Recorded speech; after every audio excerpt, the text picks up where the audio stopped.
Hey everybody, how's it going? This is part 2 of Let's Make a Mech, Nova and Hellbringer edition. And this is kind of a restoration thing. We've stripped the paint off the model, reassembled the model, and here we are, part 2. One little thing to touch on. These guys are stripped and reassembled, but you can see there's still some paint on the models. Around there and there, you saw it on the Hellbringer, here and there, and a little bit on the back. That's okay. And on the feet. You want to get the paint off that kind of flakes right off and goops, technical term, kind of goops off and looks like it's kind of melting off the model. You want to get that type of paint off. And use an old toothbrush and brush with purpose, but you don't want to be too harsh on the model.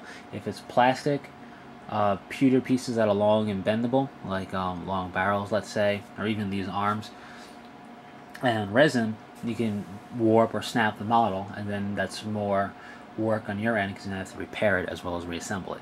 So I just want to get everything off, and once you get it's pretty much looking like this, if you have this amount of paint on your model and in those particular areas, even if it's a different model, if it's not on like the central detail, if it's on, let's say, the back of its leg and it's not much detail there anyway, that's fine. When it comes time to paint the model, you apply your base coat, you're not even going to really notice it. So don't panic if you just can't get all the paint off. It's no big deal. And then you're going to reassemble the model. Choose a posing that works for you. With the Nova, I want to point out specifically, in case anybody's going to build a Nova, I don't know about the new kits. This is an old Nova, 10 plus years old model. I imagine it's pretty much the same. The torso is sandwiched in between the legs.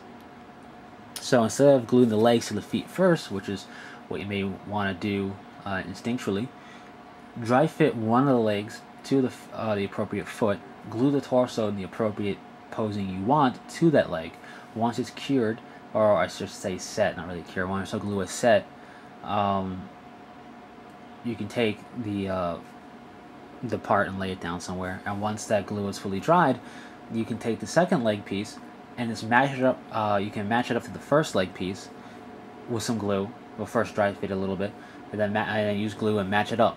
Once that's fully dry, you can drop the entire assembly onto the feet, and then put the arms onto the legs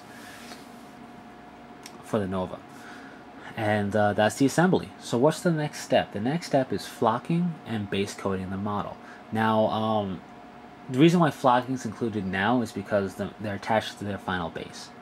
If your model is not going to be attached to its final base, well then you work on the base first. Well, you wouldn't have to. That's what I would do. I would work on the base first, and then get the base done, set aside, paint the model on like a separate painting base or just separately, and then attach it to the base. But since they're attached to the final base, because these Battletech models, and it seems all of them pretty much are, if you give me a quick moment, it looks like they actually might have changed that recently. But it looks like the newer ones aren't attached to the base, but this one is. So, it's a pewter base. I haven't had much luck with pewter bases in terms of getting flock to stay consistently. But flock the base. Now, keep a note. This is gonna be a little longer than I want because I want to talk about this. Or this video, I mean. It's gonna be a little longer than I want. But keep a note on scaling of your models. If the model isn't gonna be that big in comparison, let's say we'll use a Space Marine as an example. So here is a standard Space Marine by comparison, and as you can see, it's basically the same size. It's a little bit bigger, and this is a Assault and Black Reach Marine, so I think they're a tad bit smaller than a regular Marine, but still, you can see it's, for all intents and purposes, same size in terms of the models. There'll be some variances overall, of course. This is probably going to be shorter, as you can see. But this represents a much bigger machine than a man or a superhuman, I should say, in power armor, as a Space Marine is. This represents a colossal war machine.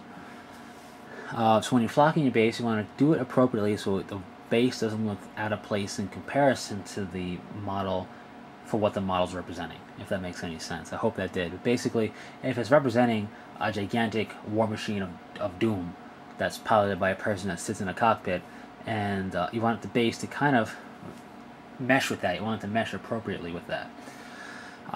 Anyway, we're going to flock it, and we're going to base coat everything with their base coat colors. For the base, it's Bestial Brown. For the mech, it's Chaos Black. We're going to do the base first, then the Chaos Black. It doesn't matter if we get any black on the base. The big reason we base coated the base is because that helped seal the flock onto the base, for any base really. So that'll be the next step. I'm going to stop there because I want to talk to you a little bit about that process. So this is how it works, this Let's Make a Model series, in which case Let's Make a Mech is pretty much the same thing. You're going to see these guys a lot, and they're going to sit, and I'm going to do kind of like a video lecture style on these guys because I don't have the means to do it any differently just yet. So hope you've enjoyed. Hope it wasn't too boring. Maybe for some people it was, but hey, stick in there. And until next time, take it easy.